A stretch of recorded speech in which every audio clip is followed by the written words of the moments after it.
اکبر کہو، اور چلتے جاؤ تو اللہ اکبر کہو، ہر وقت اللہ کی تسبیح پڑھتے رہو، جتنی تسبیح پڑھتے رہو گے اپنے خالق و مالک کو یاد کرتے رہو گے۔ خدا کی قسم ہم جہاں اپنے رب کو یاد کرتے ہیں تو اللہ تعالیٰ فرشتوں کی جماعت میں اپنے بندوں کو یاد کرتے ہیں۔ اذکرونی اذکرکم، رب فرماتا تم مجھے یاد کرو میں تمہیں یاد کروں گا۔ سبحان اللہ، کتنا بہترین فیصلہ ہے مسلمانوں، تم مجھے یاد کرو میں تمہیں یاد کروں گا۔ سبحان اللہ، تم میری یاد کرو، تم تنہائی میں یاد کرو گے تب بھی میں تمہیں یاد کروں گا، تم مجمع میں یاد کرو گے میں اپنے فرشتوں کے مجمع میں تمہارا چرچا کروں گا۔ اذکرونی اذکرکم، تم مجھے یاد کرو میں تجھے یاد کروں گا۔ سبحان اللہ سبحان اللہ، رب فرماتا ہے تم اگر تنہائیوں میں مجھے یاد کرو گے میں تب بھی تمہیں جانتا ہوں، بلند آواز سے کرو گے پھر بھی جانتا ہوں، اگر تم تنہائی میں اکیلے کمرے میں کرو گے میں وہاں بھی تمہیں جانتا ہوں، میں تمہاری شارک سے بھی زیادہ قریب ہوں، لہذا ہر وقت مجھے یاد کرو، اور جو مجھے یاد کر لیتا ہے میں اسے ایسا یاد کرتا ہوں کہ دنیا میں بھی اس کا مرتبہ بڑھا دیتا ہوں اور آخرت میں بھی اسے عزت عطا کر دیتا ہوں۔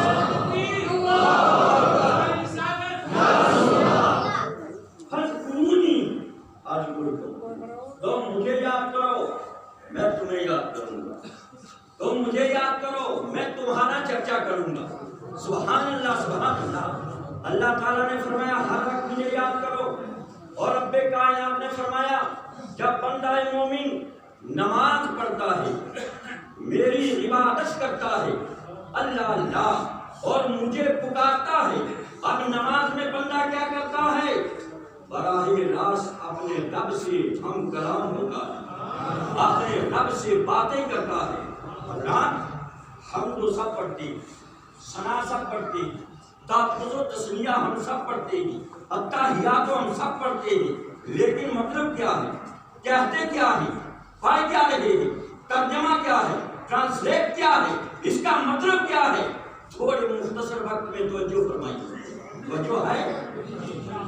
ادھر آپ اللہ تعالیٰ کی بارگاہ میں نیت کر کے کھڑے ہوتے آج نماز اور ذکر کے بارے میں بولوں گا، توجہ ہے؟ لوگ کہتے ہیں جناب یہ سنی لوگ نماز کے بارے میں نہیں بولتے، توجہ ہے؟ ہم کہتے ہیں جتنا ہم بولتے ہیں اتنا تمہارا باپ بھی نہیں بول سکتا۔ تم صرف بستر اٹھا کر کے گلی کوچوں میں پھرتے ہو، تکلیف کی رد لگاتے ہو۔ الحمدللہ سنی عالم دین ہر بات بتاتا ہے، عشق رسول کی بات بھی بتاتا ہے، محبت نبی کی بات بھی بتاتا ہے، اور اللہ کی عبادت کی بات بھی بتاتا ہے۔ اور جو ہے عبادت وہی ہے جو نبی کی محبت میں کی جائے،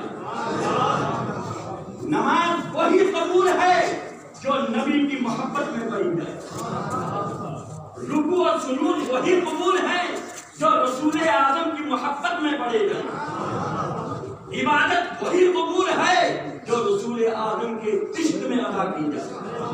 توجہ ہے؟ یہ روحی عبادت میں کام نہیں آئے گی، یہ سوکھی عبادت کام نہیں آئے گی۔ ارے جس عبادت میں نبی کی محبت نہ ہو خدا کی قسم وہ عبادت اللہ کی بارگاہ میں قبول نہیں ہوتی۔ جس عبادت میں نبی پر درود نہ ہو وہ عبادت قبول نہیں ہوتی۔ اور جو ہے رات آپ نے بڑے شاندار چاول لائے رجوری سے، بڑی قیمتی باسمتی لائی، چاول پکایا، دیسی گھی بھی ڈال دیا، مسالہ وغیرہ سب کچھ ڈال دیا، سب تیار کیا، شاندار خوشبودار بریانی بنائی، لیکن اس میں نمک نہ ڈالا۔ وہ جو ہے سب کچھ ڈالا، نمک نہ ڈالا، تو بتاؤ جی کوئی ذائقہ ہوگا اس دیکھ کر؟ اس پلاؤ بریانی کا کوئی ذائقہ ہوگا؟ جب تک نمک نہ ڈالا جائے اس چاول میں، اس بریانی میں، اس پلاؤ میں کوئی ذائقہ نہیں۔ اسی طریقے سے میں آپ کو کہتا ہوں آپ نمازیں جتنی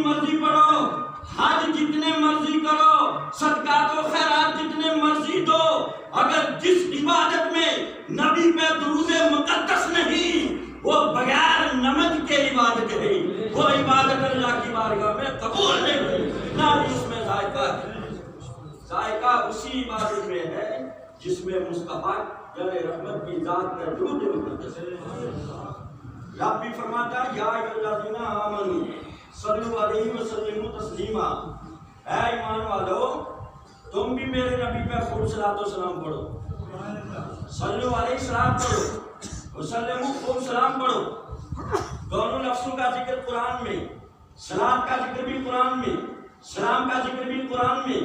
لہذا مسلمانوں جو نبی کا غلام ہے، جو نبی کا عاشق ہے، وہ صلاۃ و سلام پڑھنے سے ہٹتا نہیں، اور جو نبی کا غدار ہے وہ صلاۃ و سلام کو شرک و بدعت بتاتا ہے۔ ہم سنی لوگ قرآن پاک سے ثابت کریں گے کہ صلاۃ و سلام پڑھنا جائز ہی نہیں بلکہ واجب و ضروری ہے، واجب و قرآن میں صیغہ امر آیا ہے صلو علیہ، تم صلاۃ پڑھو، وسلموا تسلیما، خوب سلام پڑھو۔ صلو بھی امر کا صیغہ، وسلموا یہ سلموا بھی امر کا صیغہ ہے، اور قرآن مقدس میں فعل امر سے واجب و فرض ثابت ہوتا ہے۔ تو جو ہے اللہ تعالیٰ نے فرمایا صلو علیہ وسلم تسلیما، اے ایمان والو نبی پر خوب صلاۃ و سلام پڑھو۔ اور بڑی مزے کی بات ہے، کچھ لوگ کہتے ہیں جناب جن کا تعلق وہابیوں سے ہے، دیوبندیوں سے، ہم لوگ مانگے دوہر کہہ دیتے ہیں، اپنے دل میں نہیں رکھتے۔ کچھ ہوتے ہیں نا صلح کلی، ادھر بھی منہ مارا ادھر بھی منہ مارا، وہ ایسا نہیں یا ادھر رہو یا ادھر رہو، میں صحیح کہہ رہا ہوں کہ نہیں؟ یا ادھر رہو یا ادھر رہو، ورنہ نہ خدا ہی ملا نہ مثال صنم، نہ ادھر کے رہے نہ ادھر کے رہے، نہ ادھر کے رہے نہ ادھر کے رہے، ادھر رہنا ہے تو ادھر، ادھر رہنا ہے تو ادھر، کھلم کھلا سامنے رہو۔ ہم کہاں کرتے ہیں اے مسلمانوں، مصطفیٰ جن رحمت صلی اللہ تعالیٰ علیہ وسلم کی سچے پکے غلام بن جاؤ، غلامی مصطفیٰ میں رہ کر کے جو تم نماز فرائض ادا کرو گی انشاءاللہ اللہ کی بارگاہ میں وہ نماز قبول ہو۔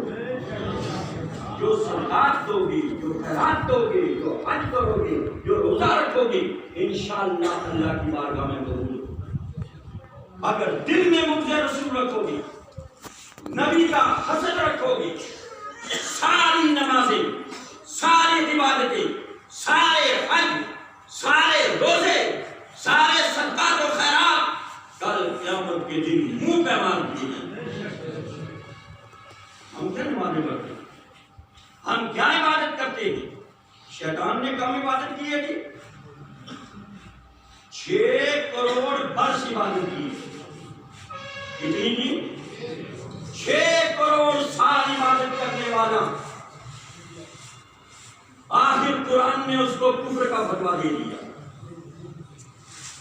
6 کروڑ سال عبادت کرنے والا، ہم سوال کرتے ہیں قرآن مقدس کی بارگاہ میں، اے قرآن کریم تو اللہ تعالیٰ کی مقدس کتاب ہے، تو اللہ تعالیٰ کی لاریب کتاب ہے، ویسی کتاب ہے جو انسان کی ماں کی گود سے لے کر کے قبر کی کوٹھی تک حشر تک ساتھ دینے والی کتاب ہے، ساری کائنات کے لیے سراپا ہدایت کتاب ہے۔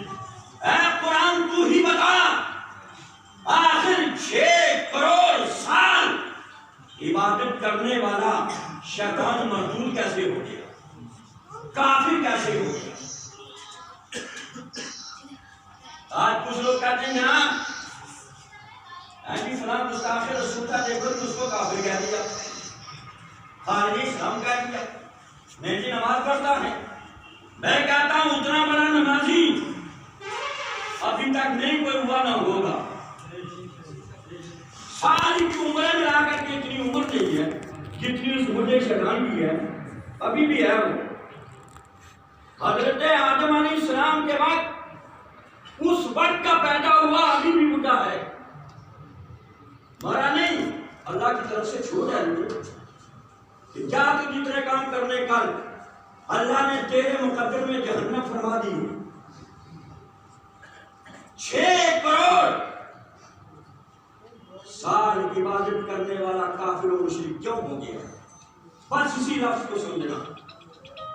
وجہ یہ ہے عبادت کرتا تھا وہ، نمازیں بھی پڑھتا تھا، حج بھی کرتا تھا، روزے بھی رکھتا تھا، سارا کچھ کرتا، فرشتوں میں تقریریں بھی کرتا تھا لمبی لمبی. آخر قرآن نے فرمایا ابا واستکبر وکان من الکافرین، انکار کیا، تکبر کیا، وکان من الکافرین، کافروں میں سب، کافروں کی سب پیدا کر دی، کافر ہو گیا. کیا وجہ ہوئی؟ اللہ تعالیٰ نے فرمایا، سارے فرشتوں سے فرمایا، فرشتوں کے سردار سے بھی فرمایا، ابلیس سے بھی فرمایا کہ اسجدوا لآدم، میرے نبی آدم کو سجدہ کرو. تو جو ہے میرے نبی آدم کو سجدہ کرو. بس اللہ کا یہ فرمان سننا تھا، سارے نوری فرشتے سجدے میں گر گئے. شیطان اکڑ کر کے کھڑا ہو گیا. رب نے فرمایا کیوں نہیں سجدہ کرتا؟ کہنے لگا اللہ تو نے مجھے آگ سے پیدا کیا اور اسے مٹی سے پیدا کیا، لہذا آگ کا کام ہے اوپر جانا، مٹی کا کام ہے نیچے رہنا. اوپر والا نیچے والے کو کیسے سجدہ کرے؟ حقیقی سمجھ گیا حضرت آدم علیہ السلام کو. شیطان کو پتہ نہیں تھا کہ یہ اللہ کا نبی ہے، یہ اللہ کا رسول ہے جس کو میں مٹی سمجھ بیٹھا، جس کو میں قرآن میں ہے نا خلقتہ من طین، تو نے آدم کو مٹی سے پیدا کیا. خلقتنی من نار، مجھے تو نے آگ سے پیدا کیا. قرآن میں وہ اپنے آپ کو سمجھ گیا کہ میں بڑا اونچا ہوں. آگ کا کام ہے شعلہ اوپر جانا، مٹی کا کام ہے نیچے رہنا. اتنا ہی اس نے دل میں سمجھا تھا کہ حضرت آدم مٹی سے بنے ہیں، میرے مقابلے نہیں ہو سکتے، اس لیے سجدہ نہیں کرتا. رب کی طرف سے حکم آیا یا مردود اخرج منی فإنک رجیم، میری بارگاہ سے ابھی نکل جا، ابھی نکل جا. فإنک رجیم، تو مردود ہو چکا ہے، تو دو. اور دوسری جگہ فرمایا وَكَانَ مِنَ الْكَافِرِينَ، مردود ہی نہیں بلکہ کافر بھی ہو گیا. مسلمانوں مجھے بتاؤ 6 کروڑ برس عبادت کرنے والا حضرت آدم کی تعظیم نہ کرنے کی وجہ سے اگر کافر و مردود ہو سکتا ہے، تو جس نبی کے صدقے میں آدم پیدا ہو اور ساری کائنات پیدا ہو، اس نبی کی تعظیم نہ کرنے والا مسلمان کیسے رہ سکتا؟ نہیں رہ سکتا. سبحان اللہ، سبحان اللہ. اللہ تعالیٰ نے فرمایا میرے بندو میری عبادت کرو، فرض ہے، لیکن میری عبادت کے لیے سب سے پہلے ایمان فرض ہے. سب سے پہلے جب بھی قرآن میں حکم ہوتا ہے، نماز کا حکم ہوا، زکات کا حکم ہوا، روزے کا حکم ہوا، اللہ نے پہلے فرمایا یا ایھا الذین آمنوا، اے ایمان والو. اب کیا فرماتا ہے؟ ایمان والو، ایمان والو یہ تم پہ فرض ہے. یہ نہیں فرمایا اے لوگوں نماز تم پہ فرض ہے، ایمان والو تم پہ فرض ہے. اچھا جب درود پڑھنے کی باری آئی پھر بھی اللہ نے ہر ایک کو نہیں کہا کہ تم میرے نبی پہ درود پڑھو. اللہ نے یہ نہیں فرمایا یا ایھا الناس، اے لوگوں میں ایمان والے بھی اور بے ایمان سب داخل ہیں.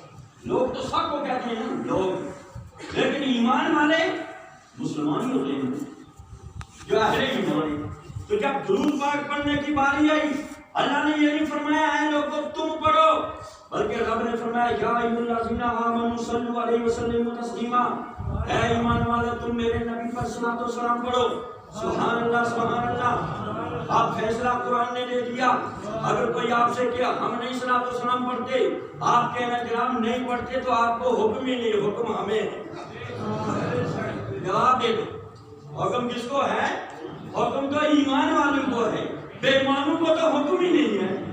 نہیں پڑھتے تو جاؤ، تم اپنا راستہ ناپو، ہم اپنے راستے پہ۔ سبحان اللہ، یہ تو قرآن نے فرمایا یا ایھا الذین آمنوا، اے ایمان والو تم پڑھو۔ پتہ چلا جو ایمان والا ہے نبی پر صلاۃ و سلام پڑھے گا، جو بے ایمان ہے وہ انکار کرے گا۔ جو بے ایمان ہے انکار کرے گا۔ میں نہیں کہتا ہوں، قرآن کہتا ہے، فرقان حمید کا دعویٰ ہے۔ اگر کسی کو شک و شبہ ہے کسی بھی مسلک والے کو، میں بامانگی دوہل مناظرے کا اعلان کرتا ہوں، آئے میرے سامنے بات کریں۔ بڑے سے بڑا مولوی وہ لے کر کے آئے، الحمدللہ یہ عبدالرؤف اکیلا اس کے ساتھ مناظرہ کرنے کے لیے تیار ہے، اور قرآن و حدیث سے میں ثابت کر کے میں بتا دوں اللہ کے فضل و کرم سے۔ تو حضرات، اللہ تعالیٰ کا یہ فضل ہے، یہ کرم ہے، الحمدللہ اللہ نے آپ کو اتنی بڑی جامع مسجد عطا فرمائی۔ ساتھ ہی ہم اس بڑے مجمع میں یہ بھی کہتے ہیں، مسلمانوں نماز پنج گانا کے پابند بن جا، اپنے دین کے پابند بن جا۔ آنے والے ماہ مقدس روزہ آ رہا ہے، روزے کی نماز تراویح کے پابند بن جا۔ اگر اپنی زندگی کامیاب چاہتے ہو، دنیا میں بھی کامیاب رہنا چاہتے ہو، آخرت میں بھی کامیاب رہنا چاہتے ہو، تو مسلمانوں اللہ کی عبادت کے پابند بن جاؤ، نماز و روزہ، حج و زکات، صدقات و خیرات کے پابند بن جاؤ۔ یہ دنیا بھی کامیاب ہوگی، وہ دنیا بھی کامیاب ہوگی۔ ورنہ راستے میں بہت سارے بہتر بیٹھے ہوئے ہیں، مسلمانوں کے دشمن اس وقت ہر جگہ بیٹھے ہوئے، ہر قسم کے الزام مسلمانوں پر لگا کر کے اسلام اور مسلمین کو ختم کرنے کے پیچھے پڑے ہوئے۔ ان دنوں میں یہ جو وائرل ہو رہی ہے، ایک کشمیر فائل فلم کتنی وائرل ہو رہی ہے، جھوٹی فلم بنا کر کے، یہ کس لیے کہ ہندو مسلمان کے درمیان فساد پیدا کیا جائے، دنگے پیدا کیے جائیں۔ یہ ایک ناجائز اور گندی سازش کے تحت ایسا ہو رہا ہے۔ ہم اس بڑے مجمع کے اندر اس کشمیر فائل فلم کی مذمت و تردید کرتے ہیں۔ آپ سب تردید کرتے ہیں، آپ جا کر کے تردید کریں۔ حضرات، ہم یہ کہنا چاہتے ہیں، ہمارا اسلام، ہمارا مذہب، ہمارا دھرم کسی بھی مذہب کو برا نہیں کہتا ہے۔